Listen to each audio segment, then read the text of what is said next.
Hello అప్పుడు బాగున్నారండి. చాలా రోజులు అయింది కదా నేను ప్రాజెక్ట్స్ పెట్టి. సో మరో కొత్త ప్రాజెక్ట్తో మీరు ముందుకు వచ్చాను. నేను టెక్నికల్ సపోర్ట్ చేసి కొన్ని డ్రాబ్యాక్స్ నేను ఐడెంటిఫై చేసి కొన్ని డెవలప్ చేశాను ఈ మోడల్ని.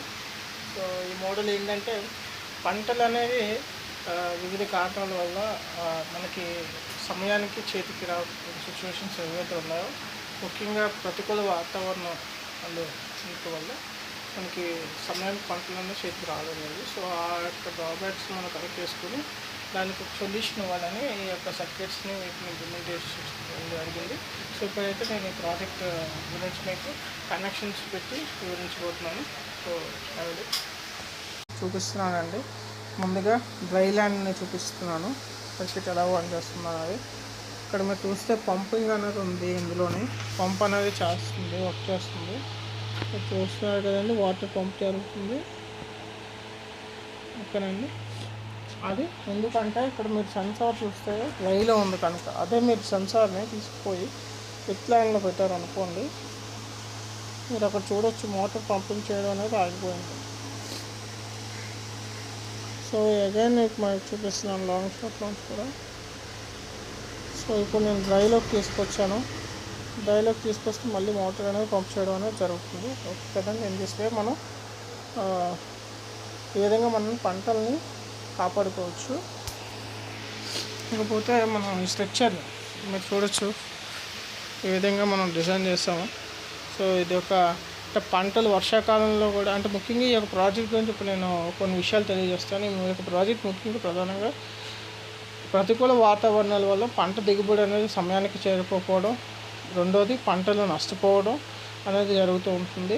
అటు అధిక ఎండల వల్ల పంటలు నష్టపోయే పరిస్థితి ఉంటుంది. వర్షాకాలంలో కూడా అధిక వర్షాల వల్ల పంటలు నష్టపోవడం జరుగుతుంది. సో ఇటువంటి ప్రతికూల వాతావరణాల్లో తర్వాత వచ్చేసి చలికాలంలో తగిన వేడి ఉష్ణత సఫిషియంట్ ఇంక్యుబేషన్ లేకపోవడం వల్ల కూడా దాని యొక్క ప్రభావం పంటల దిగుబడిపై మనకి ప్రభావం చూపిస్తున్న గణాంకాలు మనకి ఏదైతే అధ్యయనాల్లో తెలియజేస్తున్నాయి. సో వాటిని మనం ప్రాబ్లమ్స్గా తీసుకొని దానికి ఒక పరిష్కారం చూపాలనే ఇంటెన్షన్తో మనం ఈ ప్రాజెక్ట్ని అయితే రూపొందించడం జరిగింది. ఇప్పుడు నెక్స్ట్ వచ్చేసి ఇక్కడ మనం ఇందాక చూసిన రూమ్ టెంపరేచర్ ఇప్పుడు చూడొచ్చు. ఇప్పుడు ప్రజెంట్ రూమ్ టెంపరేచర్ 35.0 చూపిస్తుంది. ఇక్కడైతే ఇది టెంపరేచర్ సెన్సారు. సో ప్రజెంట్ వేడి అనేది మనకి పంటలకు కావాల్సిన దానికన్నా ఎక్కువగా ఉండటం వల్ల ఫ్యాన్ అనేది లోపల చూస్తే తిరుగుతుంది. ఫ్యాన్ తిరగడాన్ని మీరు గమనించవచ్చు లోపల. దాని పక్కన ఒక బల్బ్ కూడా ఉంది. బల్బ్ ద్వారా మనం హ్యూమిడిటీని ప్రతికూల వాతావరణం ఉన్నట్టు ప్రొడ్యూస్ చేస్తున్నాం. అదేవిధంగా ఎక్కువ ఉష్ణం వేడి ఉండేటప్పుడు మనం ఫ్యాన్ ద్వారా కంట్రోల్ చేస్తున్నాం, టెంపరేచర్ని మెయింటైన్ చేయడం కోసం అని ఫ్యాన్స్ మనం పెట్టుకుంటున్నాం. ఈ సెన్సార్ ద్వారా మనకు టెంపరేచర్ ఎంత ఉన్నదనేది తెలుస్తుంది.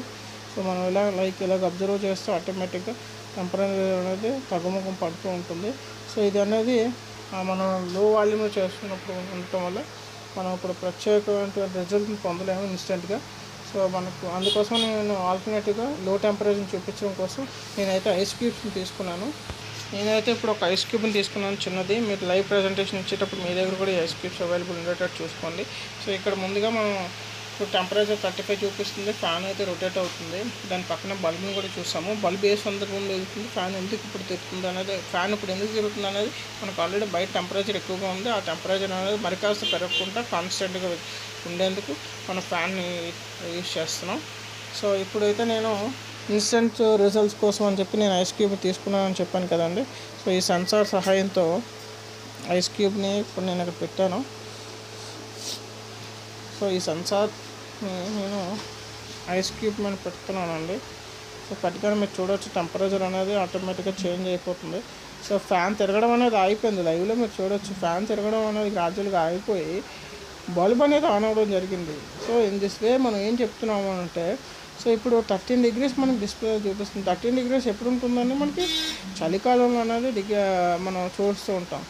సో ఇటువంటి తక్కువ డిగ్రీస్, సో ఇటువంటి తక్కువ డిగ్రీస్లో కూడా పంటకి కొంతమేర నష్టపోయే అవకాశాలు ఉంటాయి కనుక మనం ఈ సెన్సార్, సో ఈ టెక్నాలజీని ఇంప్లిమెంటేషన్ చేసి ఈ విధంగా మనం ఎటువంటి క్లైమాటిక్ కండిషన్స్ ఉన్నప్పటికీ కూడా మనం మన అగ్రికల్చర్ ఫార్మింగ్ అనేది నష్టపోకుండా హెల్దీ మేనర్లో మనం ఆన్ టైంకి తీసుకోవచ్చు, ప్రొడక్ట్స్ దెబ్బతినకుండా మోరవర్ అని చెప్పాలనే ఇంటెన్షన్తో మనం ఈ ప్రాజెక్ట్